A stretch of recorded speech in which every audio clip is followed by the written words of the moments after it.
ထိုင်းကနာမည်ကြီးမင်းသမီးတက်တောင်အရွယ်တင်နုပြနေရတဲ့ဝတ်မို့ရွှေရဲ့နောက်ွယ်ကအကြောင်းရင်းဒီနေ့မှာတော့အင်တာနက်ပေါ်မှာတော်တော်လေးကိုမှကြေးရိုက်သွားတဲ့တပုံတပုံနဲ့တူအားလုံးရဲ့တဲဆွဲမင်းသမီးကျော်လေးဝတ်မို့ရွှေရဲ့နုပြနေတဲ့အလားကြားရဲ့လူဝတ်ချက်ကြောင်းကိုပြပြပေးတော့ပါမှာလောက်ကတဲ့ရပိုင်းက Lady Grace စိတ်တိုင်းရဲ့ဝေခန္ဓာကပုံရိပ်တွေတက်လာခဲ့ပါသည်ဒီဝေကဒွေရောတရင်ပွဲတော်မဟုတ်ပါဘူးလောက်ကတဲ့နေ့တွေကအရှက်အောင်မြင်ခဲ့တဲ့ဝန်ဘန်ကောက်တူမန္တလေးရုပ်ရှင်စကားကြီးတွေကအဓိကပြုဆောင်ပြကြတဲ့မင်းသားကြီးနေတို့ဆိုင်ဆိုင်ကလိုက်မင်းသမီးကျော်လေးဝတ်မို့ရွှေနေထိုင်းနိုင်ငံကနာမည်ကြီးမင်းသမီးကျော်လေးဖရီလက်ဘုံကိုပြန်လည်ဆောင်စည်းကြတဲ့ပွဲလေးမလို့ပို့ပြီးတော့ထူးခြားနေကြတာပါဒီလိုလူပညာရှင်တွေဆုံးတဲ့ပွဲမှာတပ်ပုံပေါင်းများစွာထွက်ပေါ်လာခဲ့ပေမဲ့ပရိသတ်တွေရဲ့ရှင်ကိုလုံခဲ့စေပြီးအားလုံးရဲ့ပါဇက်ပြအမရေပဲစားသွားစီရတော့မင်းသမီးကျော်ဝတ်မို့ရွှေနေထိုင်းပြည်တွေလေးလိုက်ပုံလို့နှစ်ယောက်စနစ်ရှင်ထားတဲ့တပုံတပုံလေးဖြစ်ပါတယ်အဲ့ပုံလေးကမြင်လိုက်သူတွေကတညွတွေဆဲပြောဆိုခဲ့ကြတာတခုတည်းပါအဲ့ဒါကတော့ကီလိုချစ်စနိုးခေါ်ကြတဲ့ဝတ်မို့ရွှေတရားထိုင်းမင်းသမီးတဲ့စာပေါင်းများစွာရည်တည်ပြုနေဆိုရဲချက်ပါပဲ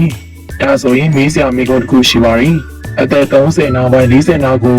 ပြပြကလာပြီးဖြစ်တဲ့ဝတ်မို့ရွှေတရားသူ့တဲ့တဲ့ငယ်ပုံရှာတဲ့ထိုင်းမင်းသမီးလေးရဲ့ဘေးမှာတောင်းပို့ပြီးတော့လဲဆန်းပြုနေတဲ့နောက်ွယ်ကအကြောင်းရင်းကဘာများဖြစ်မလဲ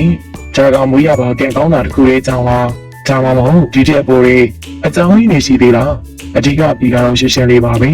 ကိုပြိုးဆိုင်ထိသိမ်းမှုနဲ့ကျမ်းမာရင်နေမှုဘဝပုံစံကိုဒီဇိုင်းမမဲ့လိုက်ငါကျင့်သုံးခဲ့ခြင်းရဲ့ရလဒ်လို့ဆိုကြပါရီပထမချက်ကတော့အသားရည်ထိသိမ်းမှုစကင်ခဲ့ပါအဲ့ပေါ်နေမှာဒီရှာဆုံးကဘုံမို့ရွှေရဲ့အသားရည်ပါပဲရွှေရောင်စင်းလို့ဝင်ပါပြီးတော့ကြည်လင်နေတဲ့သူ့ရဲ့အသားရည်ဟာတရက်တညာတွေနဲ့ရလာတာမဟုတ်ပါဘူးဒါကနေစဉ်နဲ့မြအသားရည်ကိုချိန်ပေးပြီးတော့ဂရုစိုက်ထိသိမ်းနေဆိုတာရဲ့သက်သေပါပဲမြေအောင်ကြီးတရားနေကဝယ်ဖို့စမ်းခွင်ကိုစနစ်တကျအသုံးပြုတော့ကိုသားရည်နဲ့လိုက်ပြတဲ့ရှိသွေးမြေကင်ကေပေါ်တက်ကိုရွေးချယ်အသုံးပြုတာညာဘက်မှာမိတ်ကပ်တွေကိုသိချတန်းစီပြီးမှအိတ်ဆက်နားတော်လိုမျိုးအခြေခံအကြောင်းဆုံးချက်တွေအားစားလုံးဝကိုမှအလင်းမင်းမရှိကျူးစိုက်တွေဆိုတာသိကြပါရီအသားရည်ဆိုတာပတ်စံဘလောက်ပုံပေးပြီးပြုပြင်အခြေခံကျမ်းမာရေးမကောင်းရင်အတွင်းကနေမလာပါရင်အပုံရမှာဘယ်တော့မှကြီးနေတောက်ပါလာမှာမဟုတ်ပါဘူးဒုတိယချက်ကတော့ကျမ်းမာရေးနဲ့ညီညွတ်တဲ့နေထိုင်စားသောက်မှုပုံစံ healthy lifestyle မှာ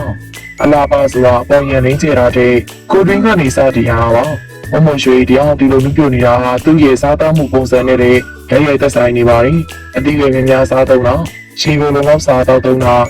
အစီအစီတွေနဲ့အသေးစားစားစာတွေကိုတနေ့တလောက်ရှောင်ရှားတာတွေဟာလူပြုံမှုကိုတင်သိပေးတဲ့အဓိကသောချက်တွေပါပဲဒါပြင်ပုံမှန်ကိုယ်လက်လှူရှာလေးခြင်းငယ်လုပ်ခြင်းဟာလေခန္ဓာကိုယ်ရဲ့သွေးလည်ပတ်မှုကိုကောင်းမွန်စေပြီးအသားရည်ကိုစုပြေတင်းနေစေပါသည်ဒီချက်တွေအားလုံးရဲ့စုစည်းမှုကသာအခုလိုအမကန်နုပြိုရဲ့ရလက်ကိုပြီးဆွဲနိုင်တာပါခံမင်းသမီးလေးကသူ့တရွေနဲ့သူလာပါနေပေမဲ့ဘုံမုံရွှေရဲ့နှစ်ပေါင်းများစွာစနစ်တကျထိသိလာခဲ့တဲ့ကျမ်းမာလဲဆဲမှုကတော့တပုတ်နေမှာတိတတာကြီးကိုမှကွဲထွက်ပေါ်လွင်နေခဲ့ပါသည်ဒါကြောင့်ဒီကုန်းချုပ်အနေနဲ့ပြောရရင်တော့ဘုံမုံရွှေရဲ့အလားတရားဟာကံတရားတစ်ခုရဲ့အကြောင်းသာမဟုတ်ပဲစနစ်ကြတဲ့သားရည်ထိသိမှုကျမ်းမာရေးညွှန်မှုရဲ့နေတိုင်းစားသောက်မှုပုံမှန်လေ့ကျင့်ငယ်လုပ်မှုနဲ့ professional ပြီးသားစွာကိုယ်ကိုမြင်တဲ့ဓမ္မထားမှုဆိုတဲ့ချက်တွေအားလုံးပေါင်းစပ်ပြီးတော့ရရှိလာတဲ့ဓမ္မရှိတဲ့ရှားလက်တစ်ခုပြကြောင်တင်ပြရင်းနဲ့ဒီကုန်းဆိုလိုက်ပါရရှင်အားလုံးရောကေရဲ့ဒီလိုလူပြိုလာပါမှုပေါ်ဘယ်လိုမျိုးမြင်ကြလဲသူရဲ့ဘယ်လိုချက်တွေကိုအားကျဆုံးလဲဆိုတာ comment မှာဝင်ရောက်ဆွေးနွေးပေးခဲ့ပါအောင်ရှင်